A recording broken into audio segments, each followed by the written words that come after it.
자, 이 한동훈 대표, 이재명 대표와 만나기 전에 윤석열 대통령과의 만남도 예정이 돼 있습니다.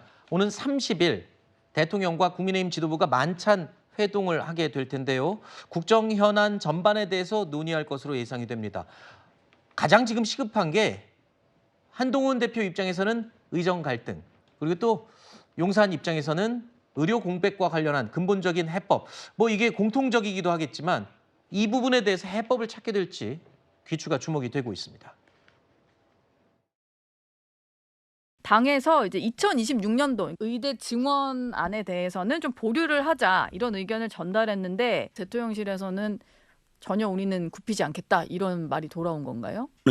대안을 제시했을 때 뭐 정부에서 바로 수용하거나 그렇게 쉽게 해결될 문제였으면 저는 여기까지 오지는 않았다고 생각합니다. 당에서의 역할을 찾아가고 또 정부와 계속 협의해야 될 문제라고 생각합니다. 30일에 윤석열 대통령과 당 지도부 만찬 회동이 잡혀 있더라고요. 다시 논의가 좀 된다거나 이슈가 좀 될 수 있을까? 이런 무거운 주제까지 뭐 거기에서 논의가 될지는 모르겠지만 뭐 꼭 그 자리가 아니더라도 여러 방식으로 예. 또 이에 대한 논의는 계속 해 나갈 것으로 보여집니다. 정말 오래됐죠. 길어지고 있는 의료 공백 문제. 자, 이 이슈를 해결하기 위해서 한동훈 대표가 중재자로 나선 그런 모양새입니다. 의정 갈등의 핵심 쟁점이죠. 그리고 의대 정원 증원 이 두 가지 논란에 대해서 국민의힘이 절충안을 내놓은 것으로 알려졌습니다. 하지만 대통령실이 난색을 표하고 해법을 찾기는 쉬운 상황은 아닌 것 같습니다. 또다시 당정 갈등으로 이어지지 않겠냐 이런 전망까지도 일부 언론에서 내놓고 있는 상황인데 저는 제일 궁금한 게 이겁니다. 지금 한동훈 대표 여야 대표 회담도 준비해야 하는데 의정 갈등도 해소해야 하고 거기다가 또 이 병원 의대 정원 문제 해결도 중재자로 나섰어요. 뭔가 지금 사이에 끼어 있는 듯한 모양새입니다. 그러니까 한동훈 대표가 이제 저는 중재자다 사이에 껴 있다 이런 표현은 적합하지 않다고 보는 그래요? 것이 그러니까 집권 여당이잖아요. 함께 네. 문제를 풀어야 되는 거기 때문에 어떤 의견을 낼 수가 있죠. 그 의견을 내서 그 의견이 만약에 합리적이다 그러면 뭐 그 정부를 설득하는 부분이 내부적으로 있는 거고 이게 밖에서 공개적으로 어떤 안을 내고 이 안과 관련된 정보 협상하고 네. 또 의료협회와 또 어떤 뭐 거간을 하고 이런 그 위치는 아니죠.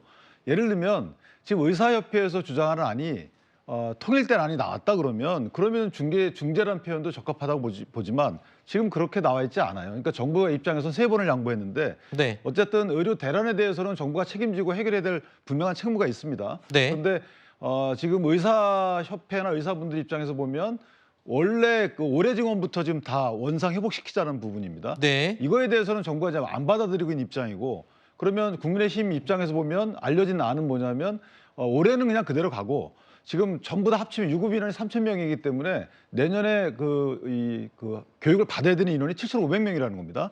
그러니까 1,400명 정도 늘었으니까 네. 이 7,500명을 지금 교육기관이 소화하기 어렵기 때문에 2026년도에는 좀 3,000명으로 줄이자, 보류하자 이런 안이거든요. 네. 그러니까 이런 안도 다 좋습니다. 그런데 문제는 당사자인 의사분들이 이거를 수용하느냐의 문제예요. 아직까지 수용할 의사가 없어요.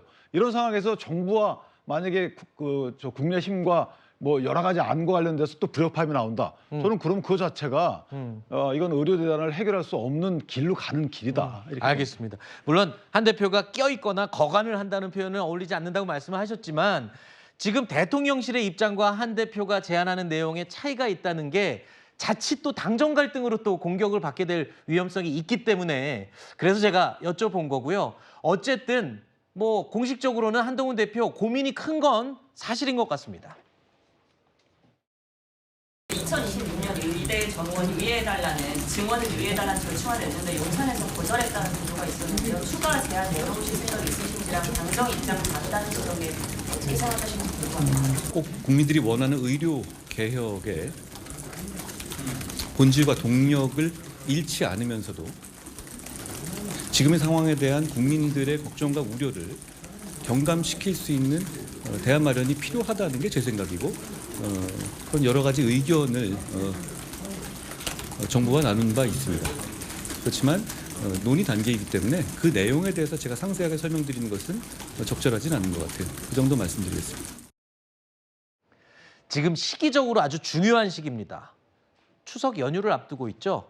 또 이 추석 연휴에 추석 민심이 또 정치인들은 굉장히 중요한 부분이기도 합니다.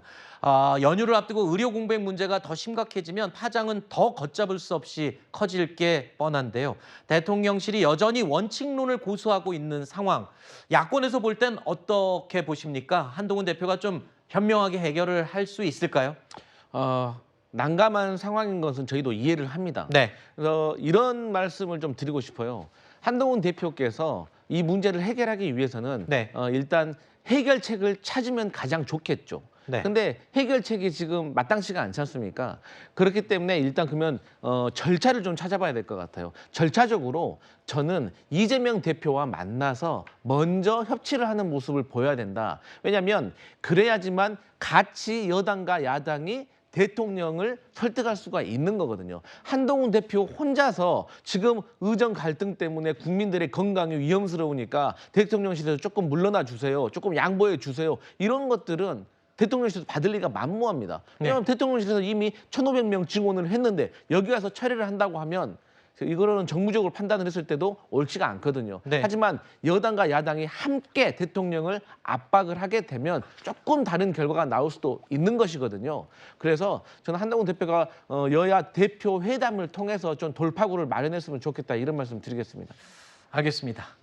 30일에 여당 지도부와 윤 대통령과의 만찬이 있으니까요. 여기서 뭔가 좀 뾰족한 수가 나와서 여야 대표 회담으로까지 이어지기를 바라보겠습니다.